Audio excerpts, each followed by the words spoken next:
Apocalipse capítulo 1. Hoje, eu vou precisar talvez de 2 pregações, só para eu dar uma nota introdutória aí no livro de Apocalipse. Semana que vem, eu vou ainda estar de maneira inicial pregando ainda, explicando alguns conceitos aqui de Apocalipse. E hoje eu também vou dar alguns elementos, como para quem o livro foi endereçado, o propósito do livro, o tema do livro, para dar um pano de fundo, para então a gente partir para interpretar o livro de Apocalipse e versículo após versículo. E eu sei que para muitas pessoas, Apocalipse é um livro muito complicado. É muito complicado, muito difícil de entender. E eu vou tentar mostrar para você aqui nesses dias que não é difícil. Que tendo a interpretação correta, a base correta para você interpretar o livro, você vai perceber que não é tão difícil assim. É necessário, claro, um pouquinho de esforço, mas não é. E eu vou tentar trazer aqui para você a interpretação histórica cristã, reformada. Eu vou te dar só um exemplo, como que você vai interpretar o texto, de ter uma base correta para interpretar o texto, tudo mais vai ficando claro, como o sol ao meio-dia. Por exemplo, Apocalipse é um livro onde basicamente a linguagem dele é figurada. Há muitos momentos onde Jesus se apresenta como uma espada saindo da boca, o rosto dele como o sol brilhando ao meio-dia, os pés dele como bronze polido. Veja, Jesus não é assim. É só uma linguagem figurada, que nós usamos, que de várias maneiras nós usamos isso na literatura. E a Bíblia também não foge dessa regra. É uma linguagem figurada, e nesse contexto aqui, quer apenas demonstrar o poder de Deus. Haja visto que no passado, que momentos anteriores, aí pelo menos aí 40, 50 anos atrás, de o livro de Apocalipse ser escrito, Jesus estava crucificado em fraqueza, nu, sem roupa alguma, em humilhação. Mas aqui em Apocalipse, Jesus se apresenta de maneira poderosa, cheio de glória. A Bíblia diz que da boca dele sai um som como de muitas águas. Já viu na beira da praia? Aquelas ondas batendo contra as rochas e produzindo aquele som. Só que aí você multiplica isso aí por muitos e muitos números. E essa era a cena de Jesus, algo terrível, algo assustador, algo cheio de poder. Então essa é a ideia de Apocalipse. Outro exemplo. Você deve ter ouvido aí já na sua vida cristã sobre a marca da besta lá em Apocalipse, sobre o 666. E essa marca da besta ninguém poderia comer e nem beber. As pessoas que forem marcadas com essa marca da besta não iriam poder comer nem beber. E uma interpretação clássica aí dos crentes é que isso é literal, é uma marca mesmo, um número. E não é sem razão que durante a história cristã aí, pelo menos a história recente, crentes já inventaram as teorias mais loucas da conspiração para tentar entender isso. Por exemplo, o cartão Visa já foi a marca da besta. Não, você não pode usar o cartão, porque o Visa ali em algarismo romano, ali eles vão fazer uma conta muito louca lá e vai dar 666. E o cartão você não usa para comer. E por aí vai. A interpretação reformada vê basicamente o livro de Apocalipse, grande parte dele é linguagem figurada. E por que não seria aqui essa passagem?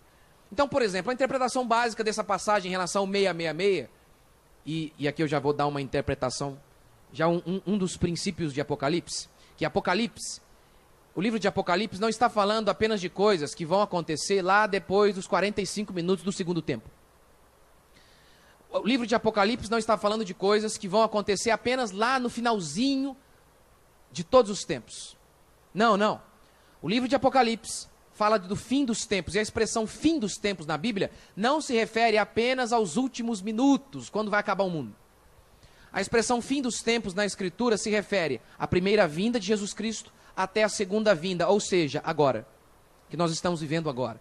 Então o livro de Apocalipse está falando sobre hoje, cobre toda essa era, desde quando Jesus Cristo veio até quando Jesus Cristo voltar.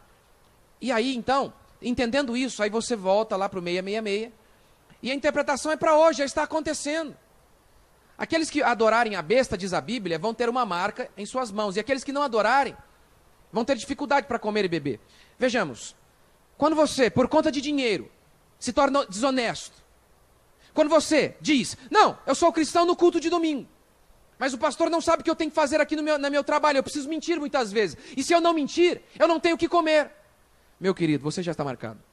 Quando um pastor, ao invés de pregar de maneira correta, fica pensando em dinheiro, quando um pastor, ao invés de pregar a palavra de Deus, fica com medo de falar certas coisas, receoso de que algumas pessoas possam ir embora e não contribuir mais com a igreja, esse pastor já está marcado. Está vendo? Quando você interpreta o texto de maneira correta, muitas e muitas coisas vão acontecer, vão surgir diante de você de uma maneira bem diferente. E nós vamos interpretar aqui de maneira histórica o livro de Apocalipse, bem diferente do que grande parte do meio evangélico, principalmente o pentecostal, interpreta, que nós consideramos estar errado. Eu sei que nós não podemos falar isso hoje, né? Porque tudo é arrogância. Não, é o que nós acreditamos, que está completamente errado, e vamos tentar mostrar para você o que nós acreditamos que é a maneira correta de ler o livro de Apocalipse. Então, é um livro fantástico, é espetacular, e com as bases corretas, você vai perceber que não é tão confuso como muitos parecem, como muitos apresentam o livro de Apocalipse. Eu vou dar alguns princípios, vamos ler apenas o versículo 1. Apocalipse, capítulo 1, versículo 1. Revelação de Jesus Cristo, que Deus lhe deu para mostrar aos seus servos as coisas que em breve devem acontecer. Até aí já está bom. Revelação, a palavra Apocalipse, do grego, e significa isso, revelação. Meu primeiro princípio aqui é uma pergunta: a quem este livro foi endereçado? A quem? Esse livro foi endereçado a 7 igrejas que se localizavam na Ásia: Éfeso, Esmirna, Pérgamo, Tiatira, Filadélfia e por aí vai. Entretanto, é óbvio que essa revelação de Deus para João transmitir à igreja não se refere apenas àquelas igrejas, aquelas 7 igrejas. Se refere à igreja de Deus em todo o tempo, desde quando esta carta foi escrita. Ou seja, é a revelação de Deus a meu e a seu respeito. É a revelação de Deus para nós, que somos o povo de Deus. Deus fala com o seu povo. Você se lembra de quando Maria, ela agradece o anjo, ela louva a Deus pelo anjo ter vindo visitá-la e dizer: Maria, você vai ter um filho. E Deus fará esse milagre. E Maria então diz: olha, graças a Deus, louvado seja Deus, porque ocultaste essas coisas dos sábios e instruídos, e o Senhor revelou isso tudo para quem? Para nós. Jesus também disse isso, algo parecido com isso. O Senhor veio aqui para nós, uma pobre camponesa, esposa de um carpinteiro, e o Senhor se revelou a nós, anunciou a nós as grandezas de Deus, a salvação de Deus. A sede do mundo naquela época era Roma, o Império Romano. Tinha também a influência cultural, era a filosofia grega. Mas a quem foi revelado o destino do mundo, o governo de Deus, e como tudo ia acabar? Para o povo de Deus. É isso que a Escritura anuncia, que os ímpios vivem em trevas, porque esse é o sentido de revelação. Que os ímpios vivem em trevas, os mais sábios deles vivem em trevas. Platão, sobre a vida após a morte, Platão desenvolveu o chamado de mito de Er. E é interessante ler. É interessante ler a República de Platão, o livro de Platão. Platão é um gênio. É um gênio. E nem a mente mais preparada deste mundo pode chegar perto de explicar, de entender a alma humana, o destino do mundo, o que vai acontecer depois que você morrer. Sabe por quê? Sabe por quê que eu não posso confiar no que Platão disse? E mesmo sendo ele considerado o pai da filosofia ocidental e influenciando o nosso continente? Porque, por mais inteligente que ele seja, como ele pode me garantir que é verdade o que ele está dizendo acerca da vida após a morte? Ele nunca foi lá? Shakespeare não disse isso? Que a morte é o lugar, a terra desconhecida, o lugar de onde nenhum viajante jamais voltou? Como ele pode falar? Como ele pode dar uma descrição da vida após a morte para mim? Ele pode até tentar dar uma boa definição de quem você é como ser humano, ele está olhando você. É isso que a Bíblia diz, revelação. Revelação. A fé cristã, ela é diferente da filosofia. Como assim, pastor? A filosofia é um homem que se senta e começa a pensar sobre os problemas da vida, sobre a definição de quem é um ser humano, sobre a origem do mundo, sobre o destino do mundo, sobre como se organiza uma sociedade, enfim, todos os problemas humanos que nós enfrentamos, todos os dilemas existenciais que nós temos e travamos todos os dias. O filósofo senta em sua cadeira e começa a pensar. E chega a algumas conclusões. A Bíblia é diferente.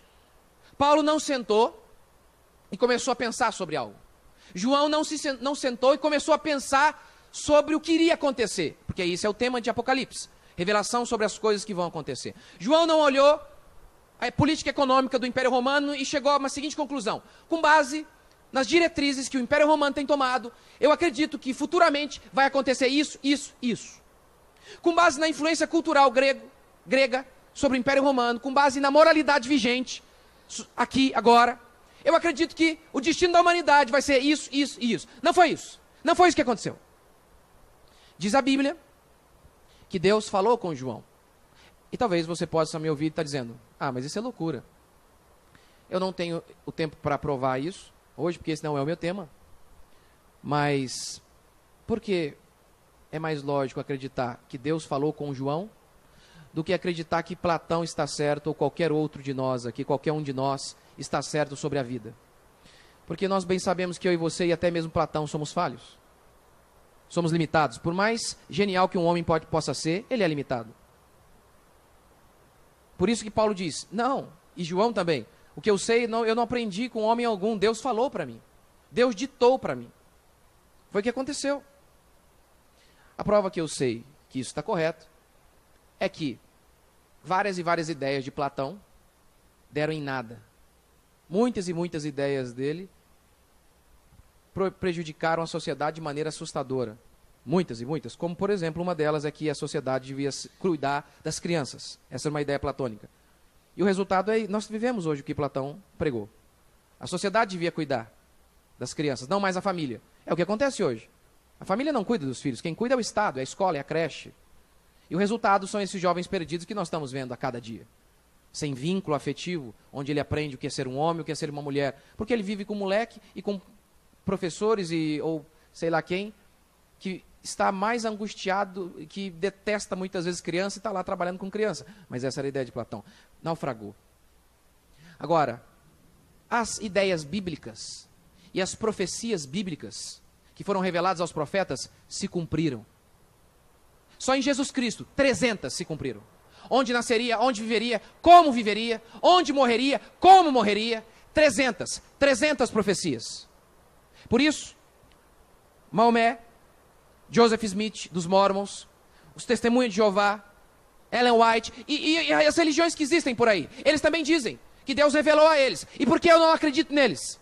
Ora, porque as profecias deles naufragaram. Os Testemunhas de Jeová profetizaram que em 1914 Jesus voltaria. Em 1914 começou a Primeira Guerra Mundial. Jesus não voltou coisa alguma. Entretanto, as profecias bíblicas se cumpriram. É por isso que eu acredito na palavra de Deus. É por isso que você pode acreditar na palavra de Deus. Não é porque você aprendeu com a sua mãe e porque é algo cultural em seu país. É porque a Bíblia é a palavra de Deus e tem dado provas a cada dia de sua veracidade. Algumas pessoas dizem a Bíblia está cheia de erro. Me cita um. A Bíblia está cheia de erros, a Bíblia é um livro muito antigo. Me cita um. É o que ele diz aqui, revelação. Deus se revelou. Porque se Deus não se revelasse, nenhum de nós, nenhum homem, conseguiria a salvação. Conseguiria alcançar a verdadeira felicidade. É por isso que Deus se revelou. Paulo diz isso em relação aos homens ímpios, tateando, como se pudessem achar alguma coisa. Como cegos, ali na base do tato, tentando descobrir algo, encontrar o endereço, achar a porta. A Bíblia diz que os homens ímpios são assim. Um homem sem Deus, sem a revelação, que é a palavra de Deus, é um cego. Você pode fazer isso em relação à sua vida, porque você faz isso. Você faz isso. Você é um filósofo, nunca leu livro algum, mas você tenta com a sua própria mente dar para você um sentido para a sua existência. Por exemplo, para você talvez seja passar no vestibular, ser o cara em relação a todo mundo, ter um bom emprego. Tá vendo? Você tem uma filosofia de vida, apesar de nunca ter lido nada sobre filosofia. Todos nós temos uma filosofia de vida. O mendigo que está lá na rua, ele tem uma filosofia de vida. E a filosofia dele é, eu abandonei tudo porque eu não aguento a pressão da vida, então eu quero viver aqui de maneira totalmente responsável, sem prestar conta para ninguém. Essa é a minha filosofia de vida. E a filosofia de vida dele vem da própria cabeça dele, e a sua também. Agora a questão é, a sua mente é confiável? Você se acha tão fenomenal assim, que você não precisa que Deus lhe dite as regras de como você vai viver, do que você vai fazer com a sua existência? Você acha mesmo que você é totalmente confiável? Essa é a diferença de revelação para filosofia. Essa é a diferença de Deus, da Bíblia. Deus se revelou ao homem por meio de seus profetas. E essa é a diferença da filosofia, que é o homem sozinho, tentando encontrar sentido para a sua vida, razão para a sua existência, consolo para a sua alma, propósito para si mesmo. E o que a Bíblia diz é, sem mim, diz Jesus, nada podeis fazer. Você vai continuar perseguindo e perseguindo os seus objetivos. E ao findar deles, você pode ter certeza. Você irá olhar para trás e vai saber que a sua vida tem um enorme vazio existencial. Por quê? Porque só Deus pode completar você. Porque só Deus pode dar rumo à sua existência. É isto que a palavra de Deus diz. E é isso que Apocalipse nos diz. Deus se revelou a João. Não é que João era inteligente, é que Deus se revelou a João. E é o que eu estou tentando fazer aqui. Eu não vim aqui contar para vocês o que eu acho da vida. Não interessa o que eu acho da vida. Eu vim contar para vocês aqui o que Deus revelou aos seus profetas e que está aqui na Escritura. E vim transmitir a vocês o que Deus falou com os seus profetas. É isso que é revelação. Isso que é Apocalipse. É o homem sabendo que ele é limitado. Que ele necessita desesperadamente que Deus intervenha. Que Deus venha ao seu encontro e lhe mostre o caminho. E lhe guie. Porque o homem sozinho não pode alcançar Deus. É por isso que a Bíblia diz que Jesus Cristo desceu do céu para vir até nós. Haja visto que nenhum homem poderia subir até o céu. Haja visto que nenhum homem poderia alcançar a divindade. E é isso que Apocalipse está dizendo. Revelação. Deus se revelou. E, como eu disse, Deus se revelou à igreja. Que igreja? A igreja perseguida. Aquela igreja estava sendo perseguida. O contexto histórico debaixo do Império Romano. Aquela igreja estava debaixo do tacão do Império Romano. O contexto em que Apocalipse foi escrito é mais ou menos ali no final do imperador Domiciano. E antes de Domiciano nós tivemos Nero, morreu mais ou menos no ano 66. Nero, as histórias sobre ele são as mais cabeludas possíveis. Dizem que ele botou fogo em Roma e depois ficou tocando ali a sua lira, a sua harpa e ficou vendo. Mas, enfim, muitos não há concordância se de fato isso aconteceu. Mas há outras histórias muito trágicas em relação a ele, como, por exemplo, ele é acusado de ter matado a própria mãe. Enfim, ele foi um perseguidor voraz da igreja. Matou muitos e muitos cristãos. Muitos e muitos cristãos. Pedro e Nero possivelmente morreram debaixo do governo de Nero. Terrível, terrível. Esse é o contexto. João, o apóstolo João, escreveu essa epístola porque Deus falou com ele. João está preso na ilha de Patmos. Todos os outros apóstolos foram assassinados. Esse é o contexto. Todos. Decapitados, como Paulo. Crucificados de cabeça para baixo, como Pedro. Além também dos cristãos que foram apedrejados, como Estevão. Esse é o contexto. Aquela igreja está ali sendo perseguida. Perseguida, e o mundo odeia a igreja. Odeia. E esta mensagem continua atual. O mundo não mudou. O mundo continua odiando a igreja e os cristãos verdadeiros. O mundo não tem problema algum com os falsos cristãos. Como, por exemplo, o mundo não tinha problema com os fariseus, que se diziam povo de Deus. Como também o Império Romano não perseguiu aqueles judeus, aqueles escribas, os fariseus, que se diziam povo de Deus. O mundo não tem problema algum com os falsos cristãos e com as falsas igrejas. Não há problema algum. Não há problema algum. Por exemplo, a Rede Globo é uma emissora podre, pervertida. Não há problema algum, por exemplo, em levar o padre Fábio de Mello. Como pode? Uma emissora totalmente depravada. E contra até os valores católicos mesmo. Como é que pode? Como é que isso é possível? Como que pode ser aplaudido? Jesus já disse isso. Ai de vós quando todos vos louvarem. Ai de vós quando todos vos elogiarem. Todos quem? O mundo. Que tem valores totalmente distorcidos. totalmente distorcidos. Esta é a realidade bíblica. O mundo não mudou, meu irmão. O mundo não se tornou mais ameno em relação aos cristãos verdadeiros. Se o mundo não persegue você, ou a sua igreja que você frequenta, é porque a sua igreja e você não são cristãos verdadeiros. O mundo não mudou. Talvez quem mudou foi você, que se tornou amigo do mundo. Porque em 2 Timóteo 3,12, Paulo diz: todos os que querem viver piedosamente em Cristo Jesus serão perseguidos. Todos, não meia dúzia. Todos. Todos. Essa é uma verdade bíblica. Portanto, Jesus diz de maneira categórica: bem-aventurados os perseguidos por causa do meu nome. Seremos perseguidos, isso é impossível. Como você pode não ser perseguido no seu trabalho, por exemplo? Quando seus amigos chegam com um zap cheio de mulher pelada, e você diz que você não vê. Como que você não pode? Você sabe que eles não aceitam isso. Que eles vão zombar de você. A não ser se você se tornar amigo deles e der uma risadinha de lado, dizendo: ah, que legal. Experimente ser crente no seu trabalho. Experimente ser honesto. Experimente ser honesto. E você conquistará o ódio do mundo e de todos aqueles que se dizem cristãos, mas não são. Dos falsos cristãos. Porque quem matou Jesus foi aquele que se dizia povo de Deus. Foram os religiosos judeus. É o que a Escritura anuncia. Então, não fique querendo o elogio dos homens maus. A nossa igreja não precisa sair no jornal da cidade. Nós não queremos, nós não precisamos disso. Porque nós não precisamos do aplauso de homens ímpios, malignos e deturpados, depravados. Nós queremos o aplauso que vem do céu. Amém ou não? A igreja sempre foi perseguida. Sempre. Isso não mudou e nunca vai mudar. Os cristãos verdadeiros sempre foram perseguidos e sempre serão. Em algumas épocas a perseguição pode não chegar com uma espada no seu pescoço. Mas não se engane. Não se engane. Os cristãos são perseguidos. A carta de Apocalipse foi escrita para esse povo, que estava sendo perseguido de maneira feroz, audaz, terrível. Deus continua falando conosco. Segundo, o propósito do livro: confortar a igreja militante. Militante, ou seja, que milita, que luta. Por que revelar o que ia acontecer? Para trazer consolo ao povo de Deus. O povo está sendo perseguido. Só João restou dos apóstolos. Todos os outros foram assassinados. Você consegue imaginar a cena? Pense aqui na nossa comunidade. Pegue todos os nossos pastores. Imagine o seguinte, os nossos líderes.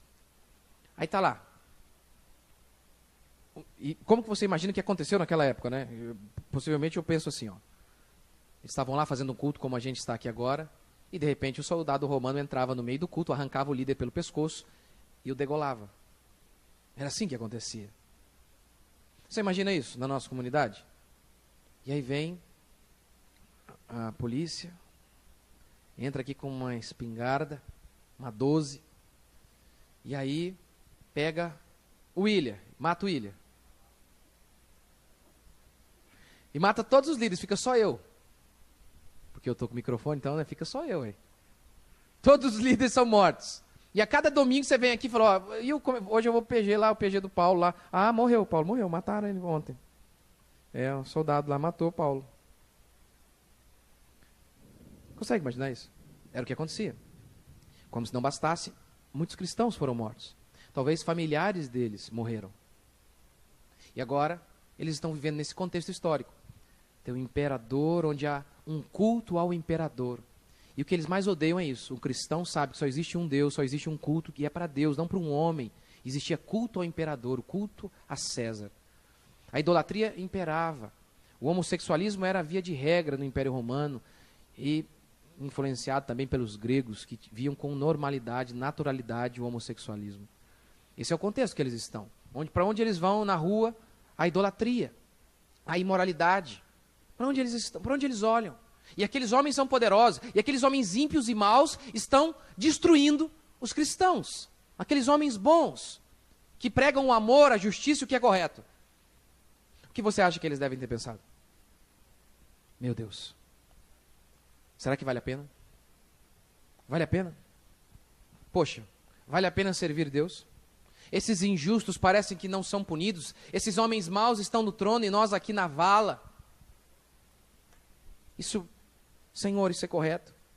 Por isso, o livro de Apocalipse narra o julgamento de Deus em relação aos homens maus e o consolo de Deus para com aqueles que creem em Cristo Jesus.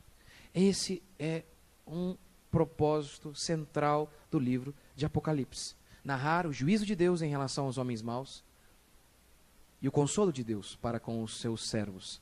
E isso traz consolo, saber que Deus vai julgar. Por exemplo, em Apocalipse 9, de uma linguagem figurada, o texto diz que Deus soltou escorpiões, e esses escorpiões eram tão terríveis, que machucavam e feriam os homens de uma maneira tão angustiante, que os homens pediam a morte para si. A dor era tão insuportável que eles diziam: basta, queremos morrer. Mas aí a punição não acabava. Deus dizia: não, não vão morrer. Porque morrer seria interromper o sofrimento. Não, vocês não vão morrer. E ali diz a Bíblia que a morte fugia deles. Essa é uma das desgraças que Deus estava descarregando sobre os homens ímpios. E é o que a Escritura diz para você, meu querido. Para você que está me ouvindo aqui agora. É o que a Bíblia diz, não sou eu. Não fique bravo comigo. Que se você não se arrepender, é isso que vai acontecer com você. Mais cedo ou mais tarde, você vai se deparar com a ira de Deus, como diz Apocalipse. É isso que a Escritura anuncia para todos aqueles que vivem em pecado, para aqueles que acham que podem existir sem Deus, para aqueles que arrogantemente se levantam todos os dias, achando que o ar que respiram vem deles mesmos. Não vem. É isso que Apocalipse diz, que toda a maldade será punida. Nada ficará de fora. Nada ficará impune. Nenhuma maldade, nenhuma palavra de injustiça, nenhuma violência, nada ficará distante do juízo de Deus, diz a Escritura. Nada fugirá. Pode fugir dos homens, mesmo um bom país, mesmo um bom tribunal, mesmo uma justiça correta. Não pode pegar todos os criminosos, isso é impossível. É impossível. Não é verdade isso em relação a Deus. Os olhos do Senhor estão sobre toda a terra. Os olhos do Senhor estão sobre você. Agora, se Deus não existe, se a fé cristã é uma estupidez, beleza, você está de boa. Mas se a Bíblia for verdade, e você continuar vivendo do jeito que você vive, você está perdido, diz a Escritura. Você está perdido. E não pense que o juízo final pode acontecer daqui a 30, 40, 50 ou 70 ou milhares de anos. Ele pode acontecer com você amanhã ou hoje mesmo, quando você parar de respirar. E para morrer basta estar vivo, não é? É isso que Apocalipse diz, que nenhuma maldade, que nenhuma injustiça ficará impune. Mas o livro continua, porque o propósito do livro é consolar o povo. E consola como? Pessoal, não fiquem chateados. Esses romanos e todos os ímpios, aqueles que não se arrependerem, serão punidos. Todos eles. Eu não sei se já contei para vocês um médico de Auschwitz, um homem terrível, morreu aqui no Brasil. Não foi punido pelos seus crimes. Não foi. Sérgio Moro não conseguiu alcançá-lo. Mas Jesus Cristo irá alcançá-lo. Pode ficar sossegado. É isso que eu e você devemos nos lembrar, porque a injustiça e a impunidade trazem desânimo aos homens bons. A injustiça trazem angústia àqueles que querem fazer o que é correto. Por isso, ao dizer isso para o povo, e isso acontece sistematicamente aqui em Apocalipse, várias e várias cenas de juízo de Deus sobre homens maus. A outra, por exemplo, que Deus derrama sua cólera sobre os homens maus e eles começam a morder a língua, tamanha dor. São inúmeras as cenas aqui em Apocalipse da ira de Deus sendo descarregada contra os homens maus. Por exemplo, um texto diz que Deus vai vingar os filhos de Deus. Esse é o termo. Vingança. Atribuída a Deus é justiça. Vingança. Deus vai vingar todos os seus filhos, diz a Escritura. Por isso, aqueles cristãos que podiam ser tentados a pensar: poxa, quantas vezes eu fui prejudicado. E justamente por servir Deus. Por meio de Apocalipse, Deus está dizendo para o seu povo: não é em vão. Não é em vão. Não é em vão a sua justiça. Parece que a sua justiça não está sendo recompensada. E a maldade humana a cada dia é recompensada. Os homens maus são recompensados. Mas isso é momentâneo, diz Apocalipse. Isso é momentâneo. Continue sendo fiel. E deixe o mal a continuar em suas maldades. Porque isso é provisório. Isso é provisório. E aí o livro de Apocalipse começa a dar inúmeros e inúmeros exemplos de Deus consolando o seu povo. Apocalipse 21:4 fala que Deus vai enxugar dos olhos toda lágrima. Apocalipse não isenta os cristãos das tribulações, nem das grandes tribulações. Apocalipse não isenta, não coloca os cristãos numa bolha, impedindo-os de enfrentar o sofrimento. Não há isso em Apocalipse. Não há garantia de que nós iremos enfrentar a vida sem nenhuma tempestade. O que há é garantia de que Deus vai prover para você um enorme guarda-chuva. Não há garantia de que você não vai enfrentar as tempestades. O que há é a garantia de que Deus vai prover para você refúgio. É isso que Apocalipse diz. É isso. Porque aqui diz a Bíblia em Apocalipse que muitos cristãos foram mortos pela fé. Mas diz a Escritura que ainda assim Deus irá consolar. A Bíblia diz aqui em Apocalipse que Cristo reina absoluto. Eles podiam olhar e pensar, poxa, será que é Cristo mesmo que reina? Porque parece que é César. Parece que é César. Parece que são esses homens maus aí que estão governando o mundo. Parece que é. Por isso, aqui em Apocalipse capítulo 1, Deus dá uma descrição de Jesus Cristo que assusta. Como eu disse aqui no começo, brilhando como o sol ao meio-dia, ele se apresenta assim, uma espada saindo da boca, falando de maneira assustadora, como o som de muitas águas. Essa é a visão. Por que essa visão? Para mostrar um Jesus cheio de poder, de glória e em juízo. Porque a espada serve para isso, para matar, para guerrear. Essa é a ideia de um Deus em poder. Essa é a descrição. Em Apocalipse capítulo 4, o apóstolo João tem uma visão acerca do trono de Deus. E do trono de Deus, diz a Bíblia, saíam relâmpagos e trovões. A ideia era essa, para mostrar que Deus governa.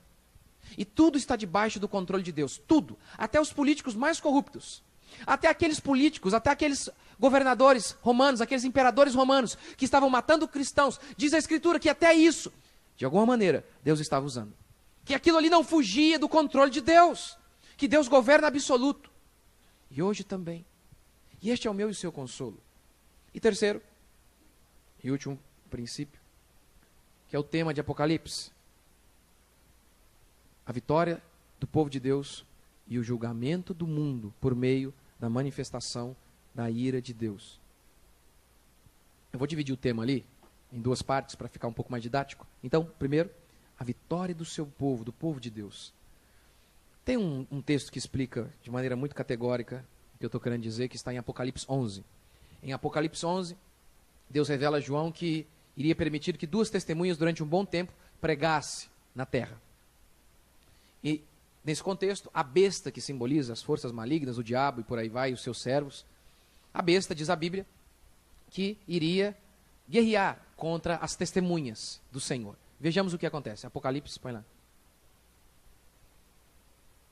Pelejarão eles contra o Cordeiro. Não, Apocalipse 11.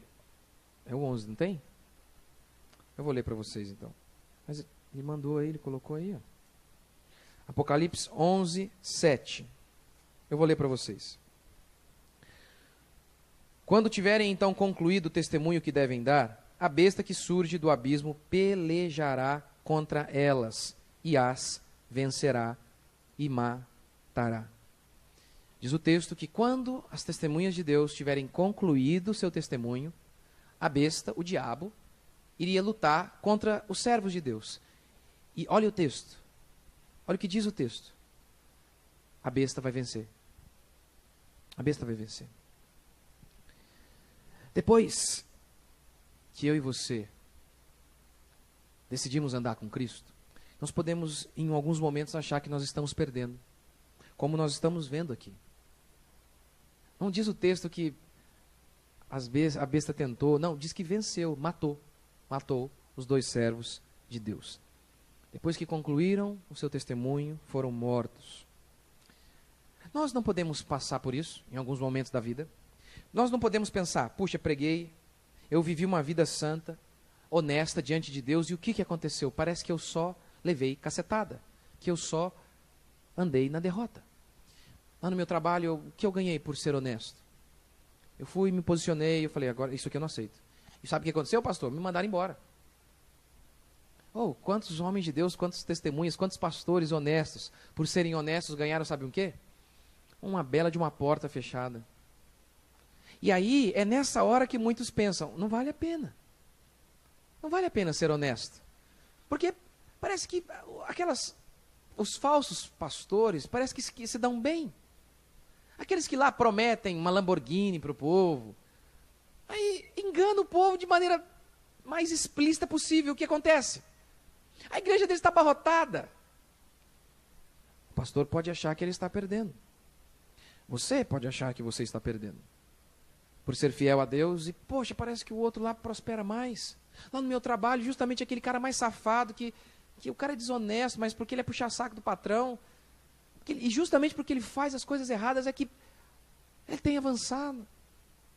E eu, por falar, não, isso aqui eu não aceito, isso aqui eu não faço, e parece que eu tenho perdido.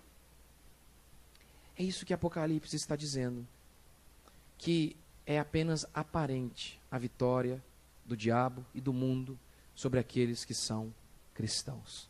Porque diz a Bíblia que 3 dias depois, aquelas testemunhas foram ressuscitadas. E não apenas isso. A palavra de Deus vai dizendo que, aqui em Apocalipse, que os cristãos venceram. Mas nós podemos por um momento achar que nós estamos perdendo. Mas a ideia aqui é essa. Mantenha o seu testemunho. Ainda que pareça que você está perdendo por ser fiel ao que diz a palavra de Deus. Mantenha. Este é o objetivo do cristão. Manter o seu testemunho. Concluir o seu testemunho. Independente se colherá os frutos agora ou não. O mandamento de Deus é seja fiel, porque os apóstolos foram mortos, assassinados por manterem seu testemunho. Terminaram seus dias aparentemente como fracassados, como derrotados, como rejeitados pelo seu próprio povo, como foi o caso de Paulo, que foi entregue para o Império Romano pelo próprio povo dele, o povo judeu. Mas o que a Escritura diz é que isso é apenas aparente, não é verdade. Suporte as dificuldades e os prejuízos por ser cristão. E aí então, você desfrutará da verdadeira vitória, que eu não sei se vai acontecer hoje, ou talvez amanhã, porque no caso de José, quanto mais honesto ele era, parece que ele mais perdia. A mulher de Potifar era casada, quis dormir com ele, ele falou não. E o que ele ganhou com isso? Nada, ele perdeu, foi preso. A mulher ficou frustrada, angustiada, mentiu sobre ele, e justamente porque ele foi honesto, ele foi preso. Se ele tivesse dormido com a moça, ele não teria ido para a cadeia. Ele foi para a cadeia porque ele foi honesto, porque ele manteve o seu testemunho. Foi o que aconteceu aqui com as duas testemunhas. Porque mantiveram seu testemunho, foram mortas. Eu realmente não sei como eu vou acabar. Eu realmente não sei como você vai acabar. No caso de José, a vitória dele ainda veio nesta vida. Mas Paulo diz, se a nossa esperança em Cristo se limita apenas a esta vida, somos os mais infelizes dos homens. O que a Bíblia diz é, independente do que aconteça, mantenha seu testemunho. Essa é a doutrina de Apocalipse. E essa é a doutrina de toda a Escritura, como você deve se lembrar de Sadraque, Mesaque e Abednego, quando falaram para ele, se você não adorar a imagem, se vocês não adorarem a imagem, vocês vão morrer. E eles responderam, quanto a isso não é necessário responder nada. O rei falou, mas o seu Deus pode te salvar, seu Deus não vai te livrar. E eles disseram, não importa, se livrar, livrou, se não livrar, tá bom. Eu não vou adorar essa imagem, não é porque eu sou livre, ou vou morrer, ou estou vivo, é porque isso não é verdade. Eu não sou cristão se meu filho está vivo ou está morto, porque o meu filho morrer não altera o fato de que Jesus está vivo. Eu não sou cristão porque tenho um emprego ou não tenho. Eu sou cristão porque a Bíblia é a verdade, é por isso que eu sou cristão. Eu não sou cristão porque hoje eu estou bem ou porque amanhã eu estarei mal, porque hoje algo bom aconteceu ou porque amanhã algo ruim aconteceu. Nada disso anula o fato de que Jesus Cristo morreu na sexta-feira e ressuscitou no domingo. É isso que eu e você devemos entender.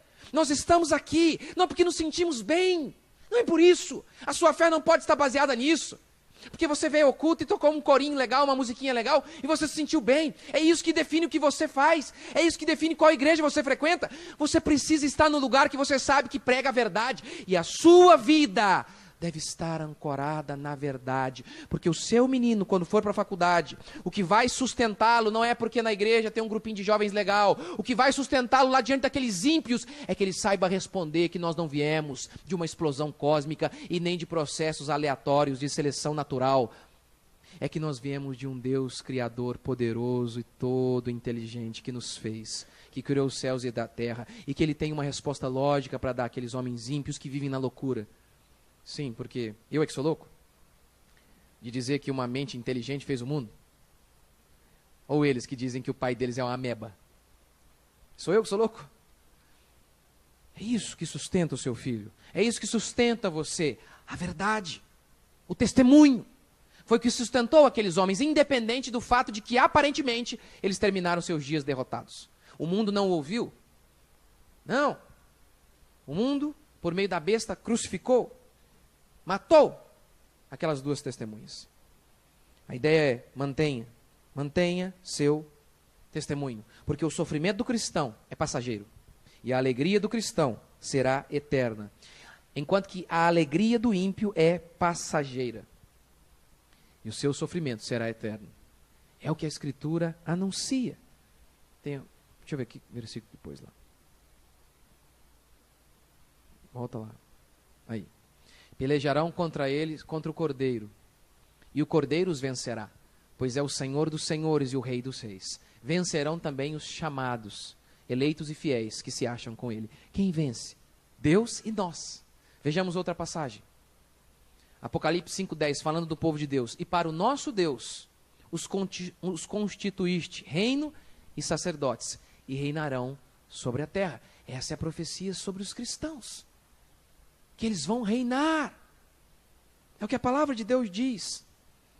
O julgamento dos ímpios será terrível. Eu falei que o tema de Apocalipse é a vitória do povo de Deus e o julgamento de Deus em relação aos ímpios. Agora deixa eu falar da parte final. O julgamento de Deus em relação aos homens maus. A Bíblia aqui em Apocalipse, o livro de Apocalipse, vai dando inúmeros. O tema, um dos princípios aqui elementares de Apocalipse é que você vai perceber toda hora a ira de Deus sendo descarregada sobre os homens maus. A ira de Deus, porque a ira de Deus é quando Deus, que é bom, é despertado pela maldade humana e ele fica indignado e furioso com a maldade humana, porque Deus é bom, ele fica irado com a maldade humana. E Apocalipse mostra isso, de maneira bem assustadora. Por exemplo, os 7 selos de Apocalipse falam disso, das pragas que Deus manda sobre o mundo.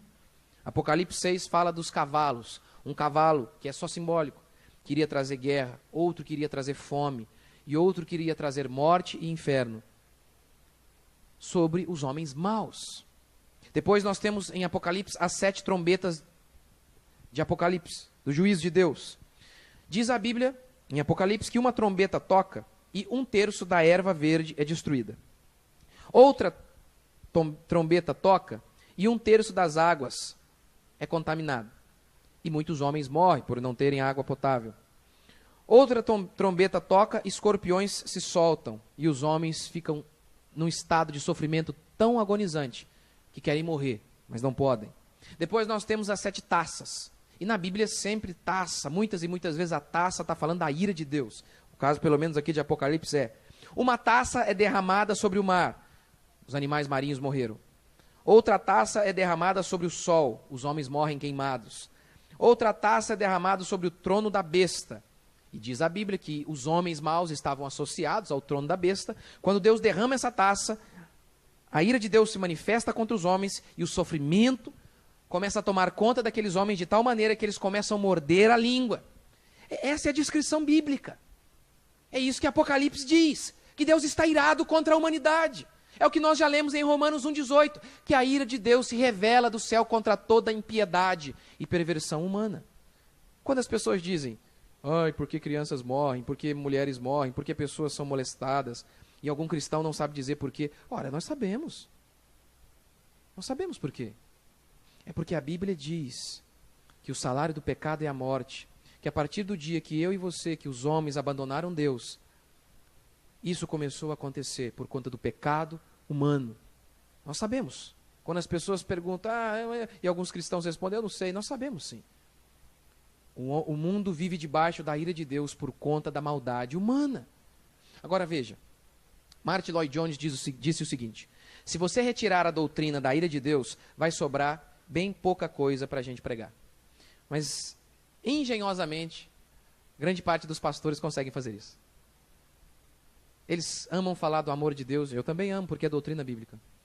Mas dificilmente você os ouvirá pregando sobre a ira de Deus. Você vai ouvi-los fazendo pregações engraçadas, os tiririca da fé, o batoré, gospel, mas nada de falar da ira de Deus. Uma doutrina bíblica, que você, ao acompanhar aqui o livro de Apocalipse, vai perceber de maneira muito categórica. Leia a Bíblia, mas leia de verdade, sem pegar aquelas passagens preferidas. Leia livros inteiros, e você vai perceber que a ira de Deus não é uma doutrina preferida minha.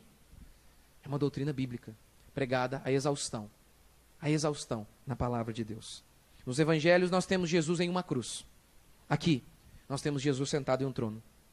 No evangelho, Jesus está nu. Aqui, ele está vestido de glória e poder. Nos evangelhos, Jesus está pregado. Aqui, uma espada sai de sua boca. Muitos e muitos cristãos não vivem o que a palavra de Deus ensina. Muitos e muitos cristãos acreditam em um outro Jesus, não é o Jesus da Bíblia. O Jesus que eles acreditam é um ídolo.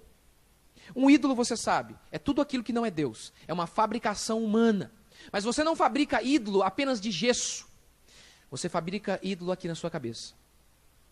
Você pode fabricar um ídolo ali pegando um pedaço de pau, mas você também pode fabricar um ídolo quando a imagem que você tem de Deus não vem da Escritura. É uma imagem que você mesmo criou. E não interessa que você dê o nome correto, se a imagem que você tem de Jesus é errada. Não adianta eu colocar um espinheiro no meu peito e chamar de rosa. Isso não altera o fato de que aquilo ali não tem nada a ver com uma rosa. O nome não significa nada. Essas pessoas saem por aí dizendo Jesus, Jesus, Jesus, mas o Jesus deles não tem nada a ver com o Jesus da Escritura. Por exemplo, uma vez um rapaz falou para o pastor: pastor, o meu Jesus não manda ninguém para o inferno. E o pastor retrucou: é porque o seu Jesus não é o Jesus da Bíblia. O seu Jesus é uma fabricação própria. Aquele seu Jesus que tolera todos os seus pecados, de maneira que você possa viver a sua vida de qualquer maneira que nada vai acontecer. Nada, nada, nada. Esse não é o Jesus da Bíblia. Esse não é o Jesus da Bíblia. O Jesus da Bíblia é aquele que lidou até com Davi, o homem segundo o coração de Deus, de maneira muito dura. Davi mentiu, Davi matou e adulterou. E o que Deus fez com ele? Deus ficou irado, diz a Escritura. E Deus falou para Davi: a partir de hoje, a espada nunca mais vai sair da sua casa. Um filho de Davi estuprou outra filha. Um filho de Davi matou outro filho de Davi. E a desgraça se tornou rotineira na casa de Davi. As esposas de Davi foram estupradas pelo filho de Davi, em cima do telhado, para que todo o reino visse. O Jesus que muitos pregam aí, o Jesus de muitos evangélicos, não é o Jesus do Evangelho. Porque o Jesus do Evangelho é esse aqui. É como aquele pai, um bom pai, que é misericordioso, que abraça o seu filho, que passeia com ele, que pega na mão do seu garoto, que faria qualquer coisa por aquele menino. Qualquer coisa. Se preciso for, entregaria a vida por aquele menino. Esse é um bom pai. E ao mesmo tempo, esse pai, esse bom pai, é aquele pai que ao ver o menino fazendo algo que não deve, ele fica irado. E esse menino sabe disso, porque um bom pai tem que ficar irado com as coisas erradas. Um bom pai não olha o seu filho roubando e diz: oh, totinho, oh, Como um pai que uma vez, o menininho dele estrangulou a menininha aqui da igreja. Aí sabe o que ele falou? O meu filho tem muita força. Força, eu queria dar uma força na cabeça daquele cara. Não pode. Ele tinha que ficar irado e falar: nós não fazemos isso. Nós não fazemos isso. Seu covarde. Pare com isso. Esse é um bom pai. Esse é um bom pai. O bom pai é aquele que a criança tem a liberdade para abraçar o pai, para entrar em casa e saber que tem confiança, que o pai o ama. E ao mesmo tempo ele sabe que se ele fizer algo errado, que ele vai entrar em casa e que possivelmente ele vai mijar na calça de tanto medo que ele tem do pai. Isso é um bom pai. Porque Deus é assim. Porque é o que diz a Escritura em Êxodo, que Deus se apresentou para o povo e o povo ficou apavorado. E o povo falou, Moisés, fala com Deus, porque nós estamos com medo. Deus se apresentou no Monte Sinai com fogo, com relâmpagos e trovões. E o povo ficou apavorado. E diz o texto em Êxodo 20 que Deus fez isso de propósito. Olha o que diz. O temor de Deus. Deus se fez isso, fez assim.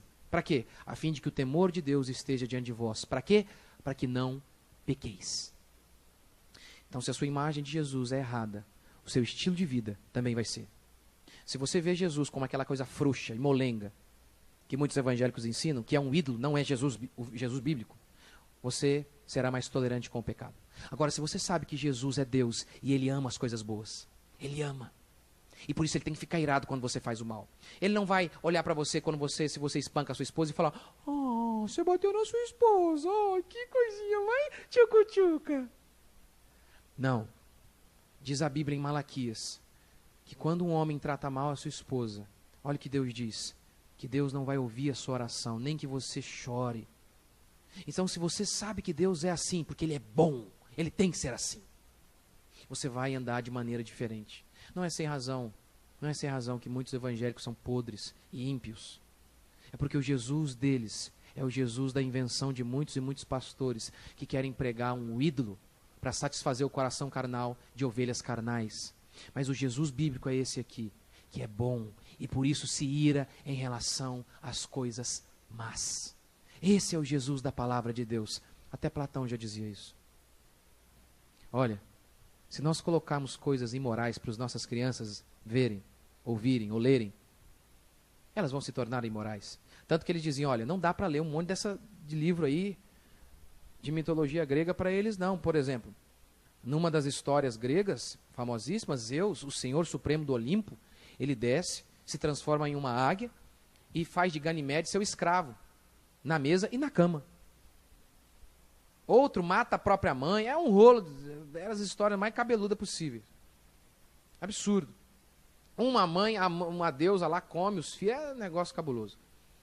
Aí Platão disse, não dá para ler um negócio desse. Se as crianças, ao lerem isso, verem que os deuses são assim, se os deuses são assim, como elas serão?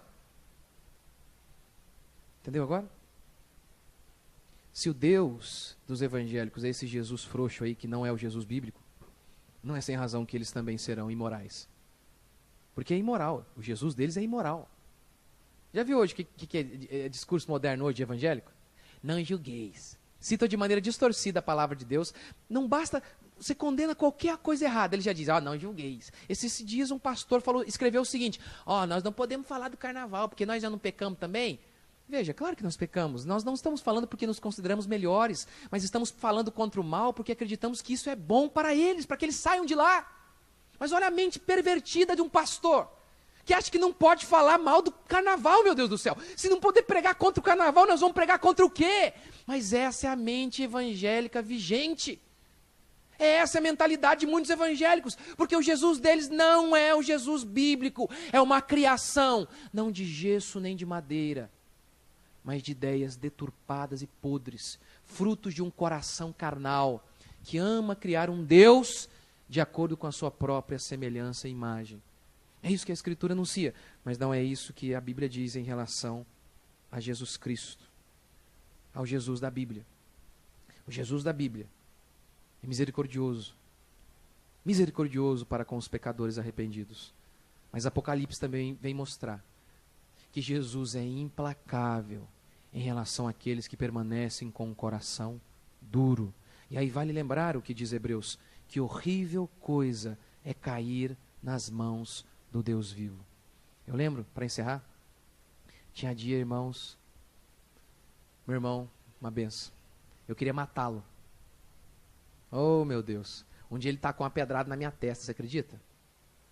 Na minha testa. Tacou a pedra e falou, não, eu não queria acertar. Acertou, filho do cão.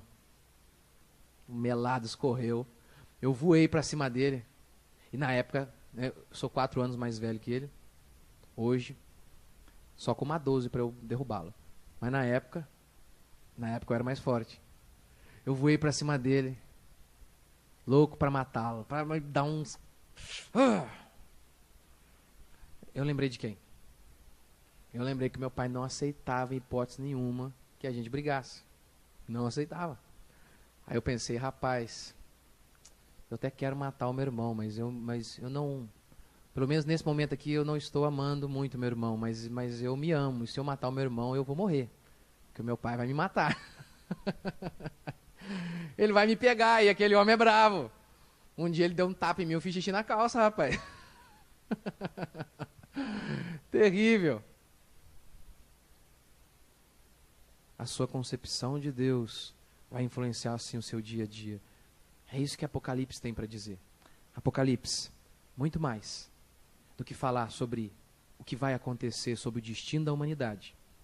Apocalipse fala quem Jesus é. Ler Apocalipse é ler Jesus.